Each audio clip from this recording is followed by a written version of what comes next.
Hello दोस्तों, स्वागत है आपका अपने चैनल बिंदास हिस्ट्री में। हम लोग यहाँ आज डिस्कस करने वाले हैं यूजीसी नेट के एग्ज़ाम के हिस्ट्री सब्जेक्ट के लिए बुक लिस्ट, जिसमें आप लोगों को पता होगा कि जिसके 3 खंड होते हैं: प्राचीन इतिहास, मध्यकालीन इतिहास और आधुनिक इतिहास। और तीनों खंड के अलग अलग किताबों को हमें पढ़ना होता है, जिसमें पहला जो खंड है जिसके 3 यूनिट होते हैं वो प्राचीन इतिहास से आते हैं। तो प्राचीन इतिहास पढ़ने के लिए अभी जो सबसे अच्छी बुक है वो है प्राचीन एवं पूर्व मध्यकालीन भारत का इतिहास। ये उपेंद्र सिंह द्वारा लिखी गई है। उपेंद्र सिंह जो है पूर्व प्रधानमंत्री मनमोहन सिंह की बेटी हैं और अभी दिल्ली विश्वविद्यालय में अध्यापन का कार्य कर रही हैं। ये बुक पहले इंग्लिश में लिखी गई थी, लेकिन बाद में इसका अनुवाद हिंदी में किया गया और हिंदी में जो भी इसका अनुवाद हुआ है उसमें काफ़ी हद तक और पूरी तरह से शुद्धता रखी गई है। ये इसकी जो पेपर क्वालिटी है ये बहुत ही बेस्ट पेपर क्वालिटी के रूप में जानी जाती है ना। इसकी पेपर क्वालिटी बहुत अच्छी है, आप देख सकते हैं इसकी पेपर क्वालिटी बहुत अच्छी है। इसमें बहुत सारी चीज़ों को तरह तरह, जैसे हम लोग किसी चीज़ को अगर हम समझते हैं साहित्यिक स्रोत है ना, या इतिहास को जानने के जो सोर्स हैं जो हम लोग पढ़ते आए हैं, साहित्यिक स्रोत, पुरातात्विक स्रोत, तो यहाँ कुछ शब्दों को अलग ढंग से प्रस्तुत किया गया है। जैसे कि आप यहाँ देख सकते हैं साहित्यिक स्रोत को साहित्यिक स्रोत ना लिख के यहाँ पाठ्यात्मिक स्रोत लिखा गया है। मैं आपको बुक थोड़ा ऊपर ला करके दिखा सकता हूँ जूम करके, है ना। पाठ्यात्मिक स्रोत यहाँ लिखा गया है। तो इस तरह की इसमें कुछ कुछ शब्दों को बदला गया है। ओवरऑल ये बुक बहुत अच्छी है, लेकिन ये बुक चूँकि प्रॉपर एक हिस्टोरियन द्वारा लिखी गई है, ये बुक तो अच्छी तो है ही, लेकिन ये बुक आपके साथ समय की मांग करता है। अगर आपके पास समय है और आप नेट जीआरएफ की तैयारी करना चाहते हैं या आपका हिस्ट्री ऑप्शनल है, तो ही आप इस बुक के साथ जाएं, ठीक है। अदरवाइज़ इस बुक के साथ आपको नहीं जाना चाहिए। इस बुक में कंटेंट, थ्योरी और फैक्ट्स हर चीज़ है। इसके अलावा इस बुक में जितना हो सका है कलर पिक्चर्स, है ना, और पिक्चर्स इसमें काफ़ी कुछ दिए गए हैं। आप देख सकते हैं पोइट्री के दिए गए हैं, है ना। जो जो चीज़ हमें उत्खनन से मिले हैं वो सारी चीज़ें दी गई हैं। जो भी उत्खनन से प्राप्त सामग्री मिले हैं उन सब के, ये देखिए पोइट्री के बहुत सारे फ़ोटो यहाँ दिए गए हैं, है ना। तो कलर है, पिक्चर है, रंगीन पिक्चरों के माध्यम से समझाने का पूरा प्रयास किया गया है। आप मैप देख सकते हैं, है ना। तो ये सारी चीज़ें इसमें बहुत अच्छी तरीके से प्रस्तुत की गई हैं। ये बुक निश्चित रूप से हर स्थिति में आपके लिए बहुत ही बेनिफिशियल है। ये बुक उम्मीदन आपको ऐसे तो इसमें लास्ट 732 पेज है, लेकिन मान के चलिए कि आपको ये पढ़नी कहाँ तक है वो मैं बता दूं। ये तो आगे लास्ट में रेफरेंसेस इसमें दे रखे गए हैं। 689 पेज हैं इसमें, है ना, 689 इतने पेजेस हैं इसमें। और इसमें देखिए काफ़ी सुंदर ढंग से चित्रों का प्रस्तुतिकरण है इसमें। और इसमें जो भी पॉइंट्स लिखे गए हैं, जो भी फैक्ट्स लिखे गए हैं, वह प्रॉपर रिसर्च के साथ लिखे गए हैं। तो अगर आप कंटेंट की तैयारी करना चाहते हैं, फैक्ट्स को याद करना चाहते हैं, फैक्ट्स को याद करने में आप अच्छे हैं, थ्योरी लिखना चाहते हैं, तो उस हिसाब से ये बुक बहुत ही अच्छी है। और मेरे ख्याल में आपको अगर नेट जीआरएफ की तैयारी कर रहे हैं और अगर आपकी नज़र जीआरएफ पर है, केवल नेट पर नहीं है, तो आपको इस बुक के साथ जाना चाहिए, ठीक है। ये बुक हिंदी और इंग्लिश दोनों मीडियम में आती है। आप जिस मीडियम में चाहें आप उसे ले सकते हैं। ये देखिए उपेंद्र सिंह इसके लेखक हैं।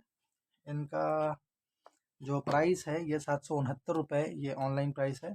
आप अगर ऑफलाइन लेने जाएं तो हो सकता है कि आपको ये कुछ कम दाम में भी मिल जाए।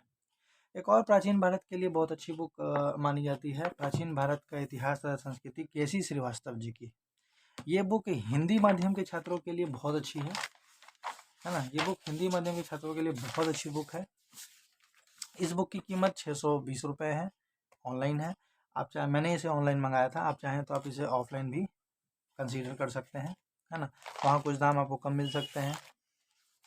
इसमें भी पूरा पाषाण काल से लेकर के, है ना, यहाँ भौगोलिक स्थिति, प्रागैतिहासिक काल, आद्यैतिहासिक काल, प्रागैतिहासिक काल, लौगीन संस्कृतियाँ, मगध है ना, मृत भांड है, हिंद यूनान है, शक पल्लव कुषाण है, मौर्य हैं, गुप्त हैं, और राज्य का उदय है, चोल चेर पांड्य राजवंश हैं। ओवरऑल इसमें तमाम एंशंट हिस्ट्री को कंप्लीट किया गया है। बहुत ही छोटे छोटे चैप्टर्स हैं। बात करें इसके पेज क्वालिटी की, तो इनकी पेज क्वालिटी एवरेज है, लेकिन ये बुक में कंटेंट थ्योरी बहुत अच्छी तरीके से प्रस्तुत किए गए हैं, है ना। तो आप इन दोनों बुक में से किसी भी एक बुक के साथ जा सकते हैं। इस बुक में भी 958 पेजों की ये पुस्तक है ना। तो लगभग अगर आप नेट जेआरएफ की तैयारी कर रहे हैं, या आप असिस्टेंट प्रोफेसर की तैयारी कर रहे हैं, या पीजीटी की तैयारी कर रहे हैं, तो आप इन दोनों बुक में से किसी एक बुक के साथ जा सकते हैं। अगर आपको पढ़नी है तो आप दोनों बुक पढ़ सकते हैं, लेकिन आप अगर किसी एक बुक के साथ जाना चाहें तो बेहतरीन ढंग से आप जा सकते हैं। और अगर आप इंग्लिश मीडियम के स्टूडेंट हैं तो उपेंद्र सिंह की बुक निश्चित रूप से इंग्लिश मीडियम में उपलब्ध है, आप उसे कंसीडर कर सकते हैं। इनके हिंदी माध्यम के लिए केवल और केवल किसी श्रीवास्तव बुक अच्छी है, इसलिए भी अच्छी है कि छोटे छोटे चैप्टर्स हैं और काफ़ी आसान भाषा में इसे समझाया गया है ना। तो आप इसे कंसीडर करें। और ये इंग्लिश मीडियम में नहीं आती है ये बुक, जो है ये इंग्लिश मीडियम में ये बुक उपलब्ध नहीं है। तो ये केवल इसका बेनिफिट केवल हिंदी माध्यम के ही छात्र ले पाएंगे।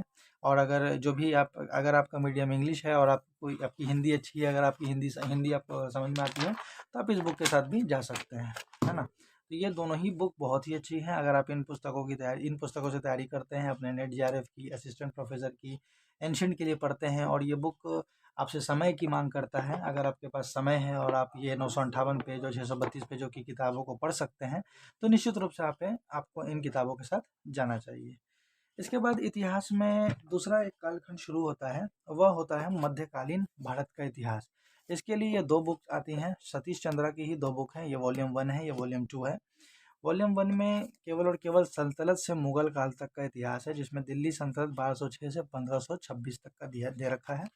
ये दिल्ली सल्तनत की पुस्तक थोड़ी पतली है, लेकिन अगर आपका हिस्ट्री ऑप्शनल है तो आप इन दोनों वॉल्यूम के साथ जा सकते हैं। इसके अलावा मुझे नहीं लगता कि आपको किसी और पुस्तक को पढ़नी चाहिए मध्यकालीन भारत के इतिहास के लिए।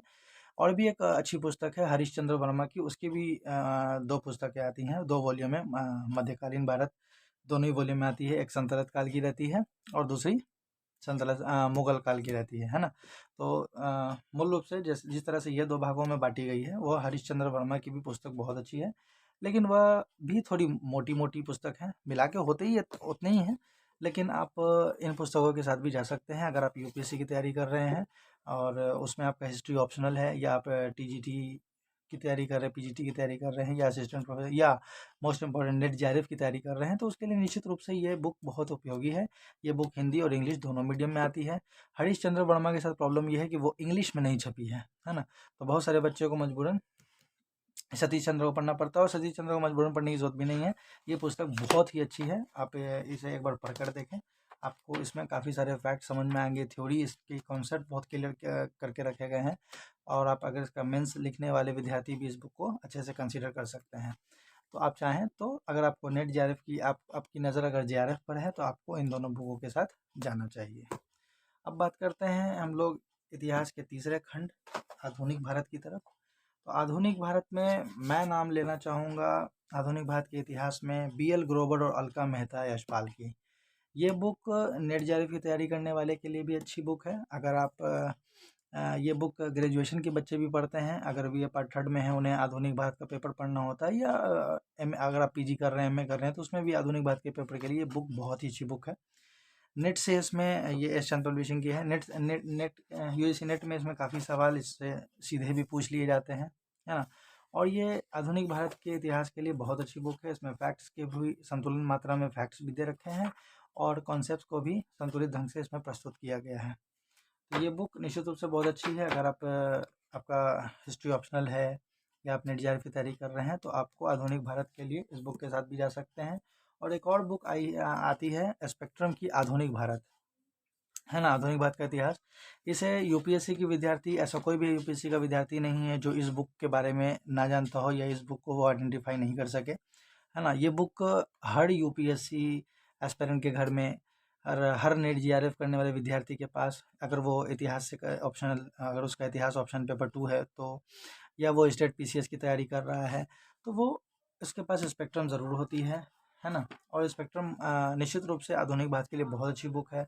इसमें फैक्ट्स बहुत सारे दे रखे हैं, इसमें थ्योरी भी अच्छी है, इसका कंसेप्ट भी अच्छा दिया गया है ना। और प्रत्येक चैप्टर के बाद आपको एक अपेंडिक्स की तरह यहाँ पर चीज़ दे रखा है इम्पोर्टेंट सारांश के रूप में। उसके बाद ये बुक अभी तो बहुत सारी अपडेटेड बुक्स भी इनकी आ गई हैं, जिनका कवर ये हर साल चेंज करते रहते हैं, कभी कुछ नए नए डिज़ाइन आते रहते हैं, है ना। तो ये मेरे पास अभी इसकी भी अपडेटेड बुक आ गई है, आप चाहें तो देख सकते हैं। तो आप मांगे चलिए ये भी 800-850 की पेज की बुक, 830 पेज, हाँ 830 पेज की ये बुक है। और इसमें कंप्लीट इतिहास को कंप्लीट करने का प्रयास किया गया है आधुनिक भारत के इतिहास में, है ना। इसमें आप देख सकते हैं कि यूरोपियों का आगमन दूसरा चैप्टर है, इससे पहले इतिहास को पढ़ने का स्रोत दिया गया है। फिर ब्रिटिश भारत की स्थिति है, जिसमें मुगल साम्राज्य का पतन है, श्वेत राज्य का उदय है, सामाजिक आर्थिक दशाएं हैं, है ना। उसके रंगरोजी को बंगाल भी है, मैसूर मैसूर विजय है, सर्वोच्च आंग्ल मराठा संघर्ष है, सिंध विजय, पंजाब विजय, ये सब हैं। फिर कंपनी का शासन है, फिर 1857 की क्रांति का विद्रोह है। तो इसको बहुत ही अच्छे ढंग से इसमें प्रस्तुत किया गया है। तो अगर आप इन यूजी नेट की तैयारी कर रहे हैं और अगर आपको आधुनिक भारत के सेक्शन के लिए किसी बुक को पढ़ना है, तो आप इन दोनों में से किसी भी एक बुक के साथ आप जा सकते हैं, है ना। आप चाहें तो BL ग्लोबल अलका मेहता भी पढ़ सकते हैं या स्पेक्ट्रम भी पढ़ सकते हैं, है ना। तो ऐसे आपको ये दोनों हर सेक्शंस के मैंने दो दो बुक आपको बताए हैं। प्राचीन के लिए उपेंद्र सिंह और केसी श्रीवास्तव, मध्यकालीन के लिए हरीशचंद्र वर्मा और सतीश चंद्रा के दोनों वॉल्यूम, और आधुनिक के लिए स्पेक्ट्रम की आधुनिक भारत और BL ग्लोबल और अलका मेहता की आधुनिक भारत। इन सब में से हर सेक्शंस के आपको सिर्फ एक ही बुक पढ़ने हैं, उसी को 2 बार 3 बार 4 बार जितनी बार हो सके रिवाइज करना है, उसी बुक से नोट्स बनाने हैं। तो आपका नेट JRF आसानी से निकल जाएगा, उसमें फिर आपको कोई परेशानी नहीं होगी, है ना। तो आपको तरह तरह की एक ही टॉपिक के अलग अलग बुक पढ़ने से बेहतर है कि आप एक ही बुक को आप कई बार पढ़ लें। तो कैसा लगा आपको ये बुक रिव्यू, हिस्ट्री की बुक लिस्ट थी, आप मुझे कमेंट में बताएं। और आगे किस बुक का आप रिव्यू इतिहास सब्जेक्ट से देखना चाहते हैं, इतिहास की बुक पर देखना चाहते हैं, वो मुझे कमेंट में बताएं और चैनल को सब्सक्राइब कर लें। Thank you.